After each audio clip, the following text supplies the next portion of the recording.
वाह मेरी वेस्टर्न बहू आ ही गई। मुझे इस दिन का बड़े ही वक्त से इंतजार था। अब घर को मेरी बहू संभालेगी। चल बहू अब तू अंदर आ जा और सुन, तेरा ड्रेस बहुत हैवी है तो तू पाँव वगैरह ना छूना। हम लोग नई सोच के लोग हैं तो छोटी छोटी बातें नहीं देखते। दादा आई नो, एंड इसी वजह से मैंने इस घर में शादी की।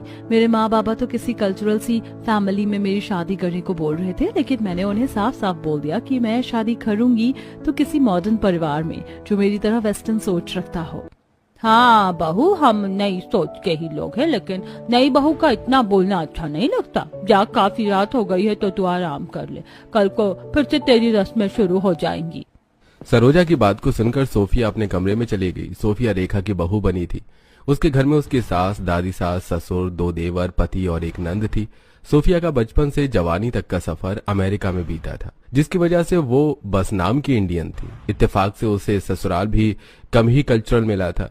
लेकिन क्या रेखा का परिवार इतना कम देसी था कि वो सोफिया की विलायती आदतों को झेल पाता? जानने के लिए कहानी में बने रहिए। अगली सुबह।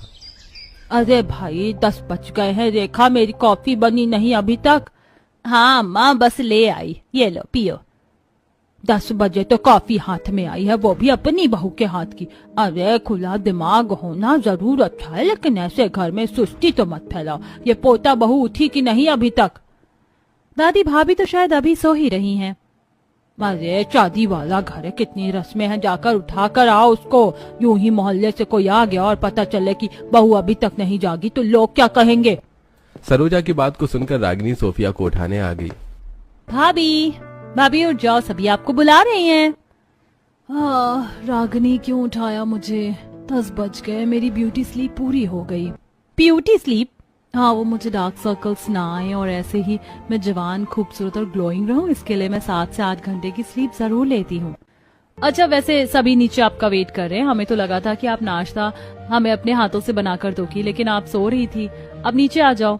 रागिनी की बात को सुनकर सोफिया नहाने गई और खूब वक्त लगाकर वो नीचे आई।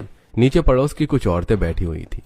सुना है विलायती बहू लाई आप रेखा जी, तो हमें भी दिखा दो। हाँ हाँ जरूर, लो आ गई मेरी बहू। ये पागल, ये क्या पहन कर आ रही है? मॉर्निंग माँ जी। अब मॉर्निंग हो रही है? अरे वाह रेखा जी, बहू के तो कपड़े ही इसके संस्कार बता रहे हैं। क्या मतलब कि बहू के कपड़े ही संस्कार बता रहे हैं? अरे यही तो होती है छोटी सोच, वरना सुना नहीं, डोंट जज a book by its cover. ये कहावत आप जैसे लोगों की सोच बदलने को ही निकली है, वरना मेरी बहू को परख कर देखना, तब पता चलेगा कि ये खोटा सिक्का है या हीरा। रेखा की बात को सुनकर दोनों पड़ोसन गंगा और यमुना का मुंह बन गया और वो वहां से उठ गईं।